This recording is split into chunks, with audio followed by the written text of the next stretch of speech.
Hello, this is Scott Conway with mothersraisingsons.com with lesson 2 on bully proofing your child.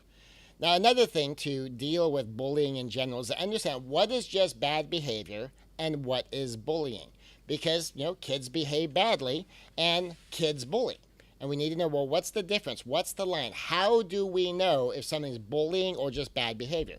Just because someone's mean doesn't necessarily mean that there's bullying going on. Now, one of my most trusted colleagues, Dr. Robin Silverman, has a very simple ABCD definition of bullying. The A is it aggressive?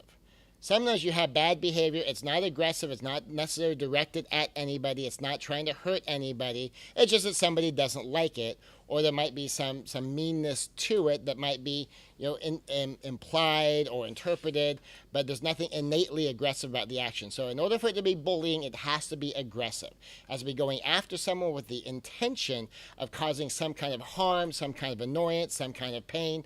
So it's aggressive. Another one, let me make sure that it's her terminology, balance of power.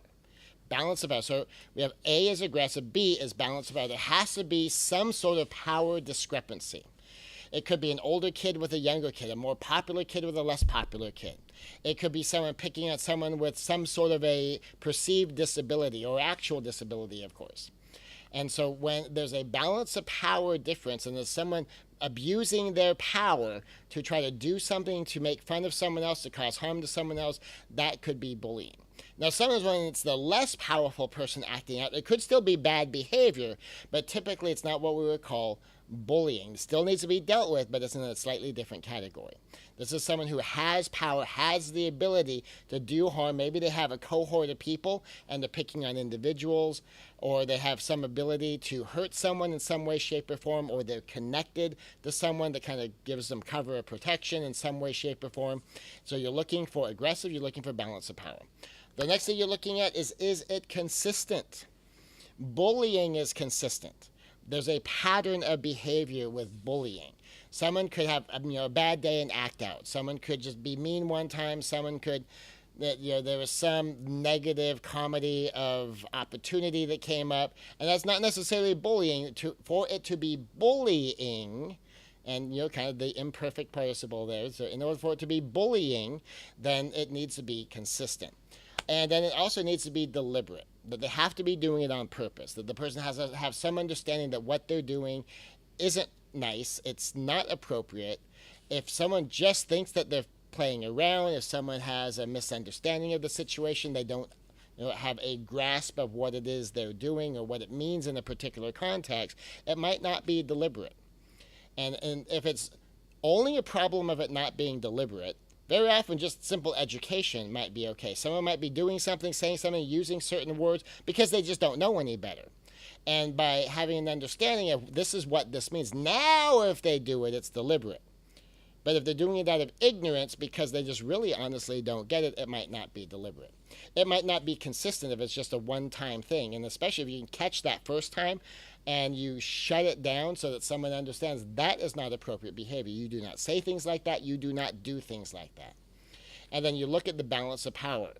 Now, by the way, one of the solutions for bullying, say, for instance, if your child's being bullied at school and you're talking to the principal and they realize, okay, yes, we're aware that this happened, we're going to take action. What we're going to do is we're going to send someone to get your child out of class early and escort your child to the next class so that your child will be safe. Actually suggest not to do that, because what that ends up doing is that shifts the balance of power even more in the bully's favor. Now the bully gets to do what the bully wants, and when the bully does it, someone else takes action to change something for the victim.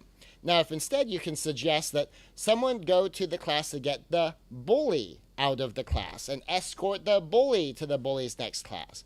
So that way the bully doesn't have a passing period to pick on somebody. Now the bully doesn't have the lunchtime to pick on people because they're being escorted to a particular place. And you're robbing the bully of the power to go where they want, do what they want, say what they want to who they want. And so when it's bullying, when there is this balance of power, what you want the administration to do, and you can suggest this if they don't know it, is rob the bully of the bully's power. Take the power away from the bully to make the choices the bully might want to make. And of course, if something's aggressive, if someone's doing it on purpose, they're being mean on purpose, they're trying to hurt somebody else, that obviously needs to be stopped too. And the more aggressive it is, if it's gone beyond words, the physical violence, now you're getting the criminal level of bullying. And the hardest ones to deal with sometimes is when it's the verbal bullying, because maybe no crime is being committed, but it can still be enormously impactful. One of the things I will remind people of, if you think about your history, try to remember a time maybe you were slapped, maybe you were punched, maybe you fell down, maybe someone slammed you into a wall. Are you still physically hurt from that? Do you have a scar from that has disfigured you in some way, shape, or form? And almost no one does. Whatever the physical pain was is done and over with.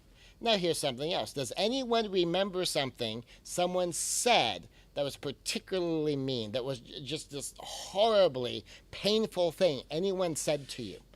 And most of us can remember those.